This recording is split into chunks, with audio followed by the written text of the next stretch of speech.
रामदेव अपनी नीचता से बाज नहीं आ रहे। मैं तो रूह अफ़ज़ा पीऊँ। आज फिर रामदेव का नया वीडियो वायरल हो रहा है। साफी भी पीऊंगा। शरबत के खिलाफ व्यापारी बाबा रामदेव ने नफरती प्रोपेगेंडा चला रखा है। शरबत के नाम पर एक कंपनी है जो शरबत तो देती है, लेकिन वो शरबत से जो पैसा मिलता है उससे मदरसे और मस्जिदें बनवाती, ठीक हो, उनका मजहब है। व्यापारी रामदेव ने अपना शरबत बेचने के लिए हमदर्द और रूह अफ़ज़ा को बदनाम करने की साजिश रची है। अब हमने तो किसी का नाम बोला नहीं, अब रूह अफ़ज़ा वालों ने शरबत जिहाद को अपने सिर ऊपर ले लिया। इसका मतलब वो जिहाद कर रहे होंगे। पीढ़ियों से जो शरबत आप पी रहे हैं उसे रामदेव शरबत जिहाद का हिस्सा बता रहे हैं। तुम कैसे उदारवादी हो? मुगलों ने लूटा और अभी भी उन्हीं का रूह अफ़ज़ा पी रहे हो। रूह अफ़ज़ा पी रहे हो। किसी प्रोडक्ट का मुकाबला उसकी क्वालिटी से करने की बजाय उस प्रोडक्ट को मुसलमानों से जोड़कर नफरती एजेंडा चला रहे और लगातार ऐसे बयान दे रहे हैं, जैसे ये ताजा बयान। मैंने रामदेव ने शरबत जिहाद का एक नया शगुफा छोड़ा। अरे मैंने क्या छोड़ा? यह है ही लव जिहाद, लैंड जिहाद, वोट जिहाद, बहुत तरह का जिहाद चलाते हैं लोग। और हमदर्द से हमारी हमदर्दी है ना ना। अच्छा कुछ तो इतने बेवकूफ, मैं तो रूह अफ़ज़ा पीऊंगा, रामदेव मेरा क्या बिगाड़ेगा? अरे मैं तो क्या बिगाड़ूंगा, तेरा हनुमान जी तेरा थोबड़ा तोड़ेंगे, रुक जा तोड़ेंगे। फिर दूसरा बोले मैं तो साफी भी पीऊंगा, वो साफी उसी का ब्रांड है। बादाम रोगन शरीन भी उन्हीं का ब्रांड है। देव लव जिहाद, लैंड जिहाद, वोट जिहाद कहते हुए शरबत जिहाद तक आ रहे हैं। और ऐसा ही उन्होंने पहले भी कहा था। एक सप्ताह पहले कोई शरबत बेचने वाली कंपनी, शरबत बनाने वाली कंपनी जिसका इतिहास 119 साल पुराना है, जिस कंपनी के शरबत को पीढ़ियों से भारत के करोड़ों लोग पीते रहे, वो शरबत बनाने वाली कंपनी जिसमें बहुत सारे हिंदू काम करते हैं, क्या वो शरबत जिहाद कर रही है? ये बाबा रामदेव कर रहे हैं। क्यों?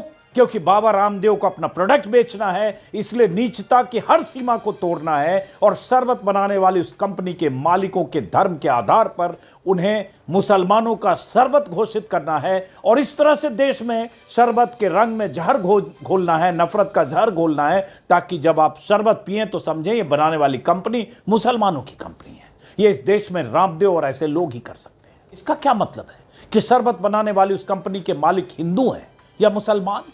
रामदेव के चट्टे बट्टे तेजी से यह बात भी फैला रहे हैं, कई सालों से बीच बीच में यह बात आती रहती है सोशल मीडिया के जरिए कि रूह अफ़ज़ा बनाने वाली कंपनी में सिर्फ मुसलमान काम करते हैं, उनकी कमाई के पैसे से मस्जिद और मदरसे बनते हैं। लेकिन सच से इसका कोई रिश्ता नहीं है, कोई नाता नहीं है। मैं कई ऐसे लोगों से हमदर्द के प्लांट में मिल चुका हूं जो हिंदू हैं और सालों से वहां काम कर रहे हैं। जिनसे मैं मिला, उनसे क्या बात हुई, कुछ टुकड़े मैं फिर आपको सुनाना चाहता हूं। सुनिए जरा, देखिए। मेरा नाम शैलेश तिवारी है। मैं यहाँ पे as a chief of plant operation काम कर रहा हूँ पिछले 11 सालों से। शैलेश तिवारी हैं, चीफ ऑफ ऑपरेशन प्लांट काम कर रहे हैं 11 साल से। ये सब तो आप लोग भी सुनते होंगे, ये सब दुष्प्रचार होता है जी सोशल मीडिया पर लगातार। मैंने 4 दिन पहले वीडियो बनाया, मेरे को 50 लोग लिख रहे हैं कि वहाँ तो हिंदुओं की एंट्री नहीं है, सिर्फ मुस्लिम एम्प्लॉय होते हैं। और आप पिछले 11 साल से मैं यहाँ पे काम कर रहा हूँ as a plant head and chief of plant operation. और यहाँ पे इस तरह की कोई भी ना तो भावना है, पूरे टॉप मैनेजमेंट से लेकर नीचे तक ऐसा कोई संदेश नहीं है कि एक वर्ग विशेष को ही यहाँ पर एम्प्लॉयमेंट दी जाए। यहाँ पे सभी को समान तरीके से रखा जाता है। इवन जितने टॉप रैंक के लोग यहाँ पे हैं प्लांट की देखरेख में, वो सारे हिंदू हैं। बहुत ही लोग हैं, अगर हम पूरी स्ट्रेंथ को देखें तो इसमें आपको 60% तक आपको हिंदू मिल जाएंगे। संजीव त्रिपाठी है और मैं यहाँ 4 साल से क्वालिटी डिपार्टमेंट देख रहा हूँ। कभी ये फीलिंग हुई? नहीं, मुझे तो कभी फील नहीं हुआ। और यहाँ पे जो भी सिलेक्शंस होता है वो मेरिट बेस पे सिलेक्शन है, तो उसमें ऐसा कोई भी पार्शियलिटी नहीं है किसी बेसिस पे। जो मेरिट में अचीव करता है उसका ही सिलेक्शन होता है। आप यहाँ के पहले कहाँ काम करते थे? इससे पहले मैं डाबर इंडिया में था।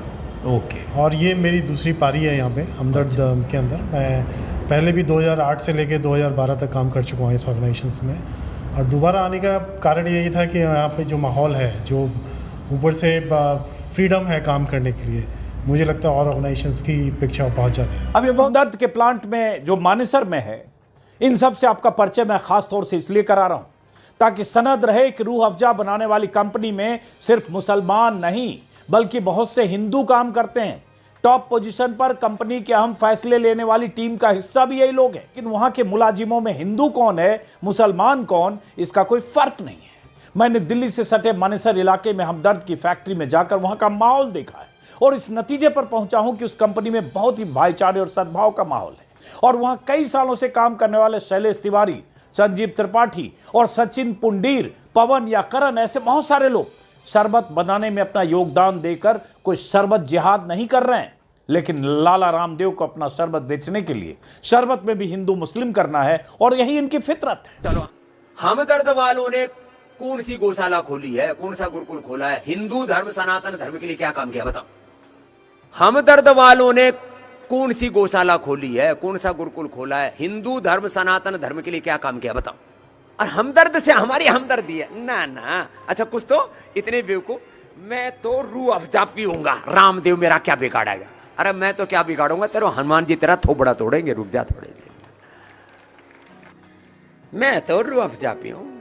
फिर दूसरा बोले मैं तो साफी भी पीऊंगा, वो साफी उसी का ब्रांड है। रामदेव पूछ रहे हैं कि हमदर्द ने अपनी आमदनी से कितनी गौशालाएं खोली हैं या फिर सनातन के लिए क्या किया है। पहले तो सिर्फ गौशालाएं खोलना या सनातन का जाप करना ही देश की सेवा करना नहीं है।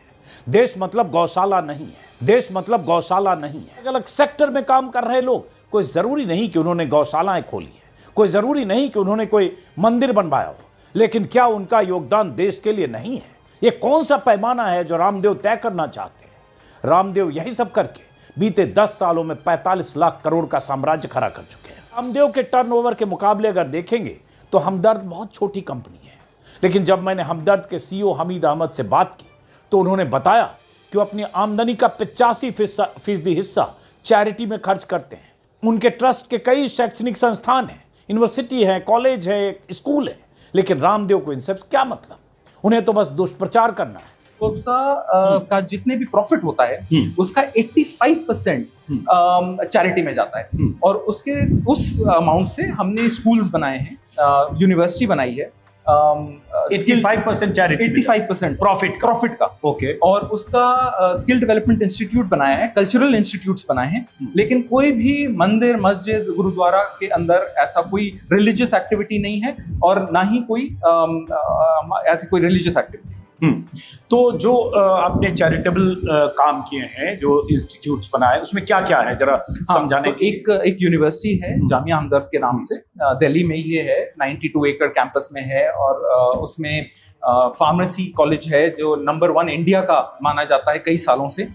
वो पिए ना पिए आपका फैसला है, लेकिन सिर्फ इस आधार पर किसी शरबत को बदनाम करना या उसे उस शरबत के रंग में हिंदू मुसलमान के नफरती जहर को घोलना, बस इसकी मुखालफत हम लोग करते हैं। और मुझे लगता है ये आवाज़ जानी चाहिए, जहां भी लोग कहे कि उसमें सिर्फ मुसलमान काम करते हैं, वो मुसलमानों की शरबत कंपनी है, वो मस्जिद और मदरसे बनाने वाली कंपनी है, उनको ये वीडियो आप ज़रूर भेजिए और आप तय कीजिए खुद आपको किस प्रोडक्ट, किस कंपनी का शरबत पीना, आप तय कीजिए। ये बाबा रामदेव के नफरती विचारों के आधार पर आप ये तय मत कीजिए और उनके विचारों से प्रभावित होकर आप हमदर्द के प्रति वैसी धारणा न बनाइए जैसी धारणा वो चाहते हैं बनाएं और बदले में उनका शरबत खरीदें।